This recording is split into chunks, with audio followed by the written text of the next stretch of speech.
He works with ESPN.com and is covering here today, and this was an important day for you to be here. I know that, as we celebrate the Brannock device. So first of all, welcome, and tell us why it was so important for you to be here.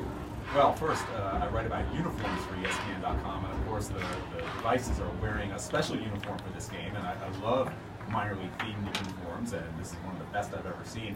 But beyond that, what we're honoring here today is the Brannock device, which is my very favorite object. And that seems a little odd, I know, but everybody knows what a Brannock device is. I mean, if you look around here, you can see the thousands of people in the stadium. There is literally not a person here whose foot has not been in a Brannock device at some point. So everyone knows what it is, but almost nobody knows what it's called. And so that's a very powerful combination of ubiquity and anonymity, which are probably words that don't get said on a minor league baseball broadcast too often. But it just popped up to the left side.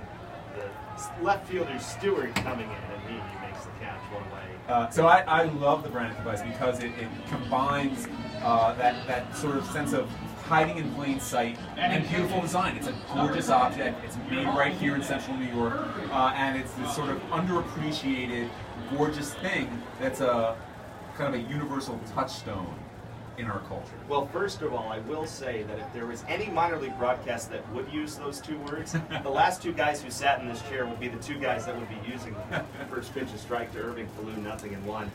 Where did this start for you? How did you obviously you first stumbled across it, I'm sure, in a shoe store somewhere along the way.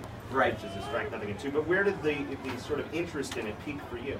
I spent a lot of the 1990s writing about, before I got into sports writing, I was writing about various types of design, industrial design, product design, and I found that the Brannock device kind of symbolized everything that I loved about design, that sort of hides in plain sight, that it's something that's gorgeous, that we take for granted, and that, like I mentioned, everyone knows what it is, but nobody knows what it's called.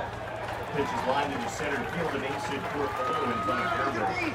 And so the Brannock device kind of symbolized just got a hit. all the things that I the Giles family in section 201. It's like my North Star, the filter through which I look at the world. And so I actually have a tattoo of the Brannock device, which you can't see on radio, unfortunately. But it's the symbol of what I like to write about and the way in which I like to look at the world. And so when I heard that the team was doing a Brannock device night promotion tonight, I knew I had to write about it, and I was very honored to throw out the first pitch tonight. Yes, you threw out the first pitch, and you brought some temporary tattoos that our fearless general manager of the devices, Jason Smorrell, has here today. Yeah, we've got these Brannock device temporary tattoos. They're the same design as my real tattoo, and here you can have one. Oh, thank you. All right. There they are. Look, well, you can see on the MILB TV feed right here. You can't see on radio. We haven't invented that one yet. Jose Marmolejo's the batter now with one out. The device is trailing 3-0 here in the bottom of the third inning, and the pitch home is down from Watkins.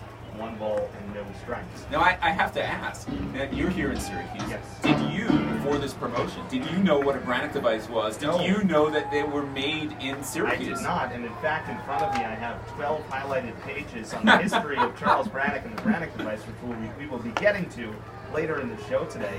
Pitch outside 2-0. It was actually, dare I say, more fascinating than I expected out of these pages. A deeper rabbit hole than you might have thought, right? You go on the first page and you learn about, well, he invented the device, he was a student at Syracuse, but then you go farther into how the device really changed the U.S. Army, even in World War II. This pitch to Marmolejo's is fouled off, and how Charles Brannock was influential in how the Army started to get